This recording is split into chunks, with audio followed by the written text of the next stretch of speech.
एकतर तुम्हाला खेळायचं, इथं व्यासपीठावर यायचंय, नाचायचंय, त्यामुळे तुमच्या आणि मोनिका ताईंच्या मध्ये मला फार थांबायचं नाहीये.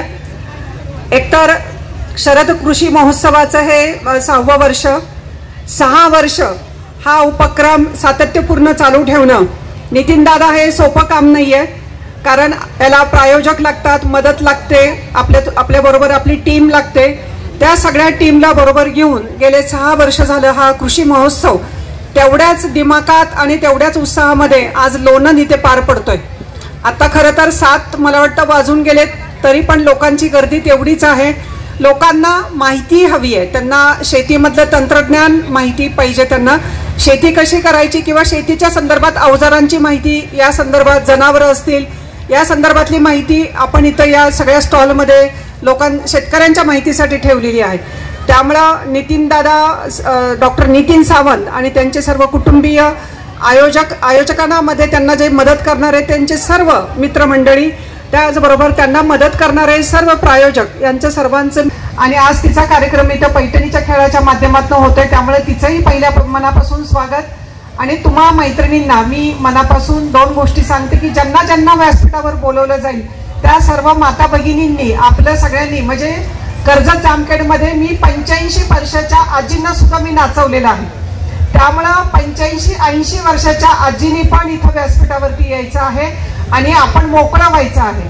आपल्याला भले नाही नाचता आलं, नाही आपल्याला नीटकी पावलं टाकता आली, पण बरेच दिवसाचं एक स्वप्न असतं आपलं की मला कधीतरी व्यासपीठावर जायला मिळावं, कधीतरी मला 4 पावलं नाचता आली पाहिजे, कधीतरी मला कुणाच्या तरी प्रश्नांना उत्तर देऊन काहीतरी मला बक्षीस घ्यायचंय, अशी एक मनातली सुप्त इच्छा असते. आणि ती पैठणीच्या खेळाच्या माध्यमातून या माता भगिनींचं स्वप्न पूर्ण करण्याचं काम या व्यासपीठावरती होतंय.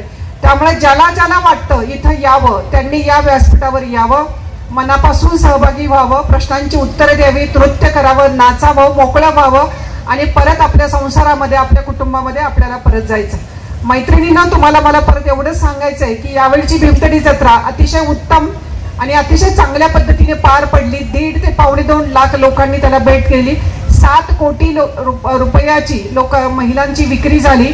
त्यामुळे मला महिलांना एवढंच सांगायचंय की इथून पुढचा काळ हा आपल्यासाठी सर्वांसाठीच संघर्षाचा आहे. बेरोजगारी, शेतकऱ्यांचे प्रश्न, पावसाची अनियमितता, या सर्व संकटांचा सामना करताना कुटुंबातली 2 माणसं, 2 व्यक्ती, नवरा, पती आणि पत्नी ही 2 जर कमावती असतील तर मग मात्र आपलं कुटुंब व्यवस्थितपणे आपण चालवू शकतो. म्हणून महिलांनी घरातल्या घरामध्ये, कुटुंबामध्ये 5 जणीचा 10 जणीचा ग्रुप करून आपण एखाद्या बँकेकडनं एखादा फायनान्स घेऊन, एखादा उद्योगाची व्यवस्थित माहिती घेऊन तो जर आपण आपल्या एरियामध्ये, तुम्ही जिथे राहता त्या भागामध्ये जर सुरू केला तर वेळ चांगला जाईल. आणि टीव्ही समोर किंवा दुसऱ्या काहीतरी वेड्यावाकड्या नाही म्हणणार मी, पण नको त्या गोष्टीमध्ये वेळ घालवण्यापेक्षा आपल्याकडनं काहीतरी चांगलं प्रॉडक्ट तयार होईल आणि त्यातनं 2 पैसे आपल्याला मिळतील आणि 10 महिलांच्या हाताला काम देऊ शकू आपण. असं काहीतरी करण्याचा प्रयत्न करा. आणि सगळ्यात महत्त्वाचं, आरोग्याची काळजी घ्या. आज माता भगिनींचे सगळ्यात महत्त्वाचे प्रश्न आहेत. HBचं प्रमाण आमचं कमी आहे, आमचा व्यायाम कुठेतरी कमी पडतोय, अवेअरनेस कमी पडतोय आणि पुढच्या काही वर्षामध्ये सगळ्यात मोठं संकट आज आपल्या पुढे वासून उभं आहे ते म्हणजे कॅन्सर. त्यामुळे याला जर सामोरं जायचं असेल तर आपल्या लाईफस्टाईलमध्ये आपल्याला बदल करावा लागणार आहे. त्यामुळे सर्व माता भगिनींना त्यांच्या आरोग्यासाठी, त्यांच्या पुढील भविष्यासाठी मनापासून शुभेच्छा देते. आणि या कार्यक्रमामध्ये जेवढ्या महिला इथे सभागृहात बसलेल्या आहेत तेवढ्या सगळ्या महिलांनी या कार्यक्रमामध्ये सहभागी व्हायचंय.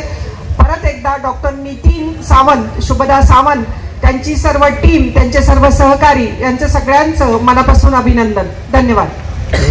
धन्यवाद ताई.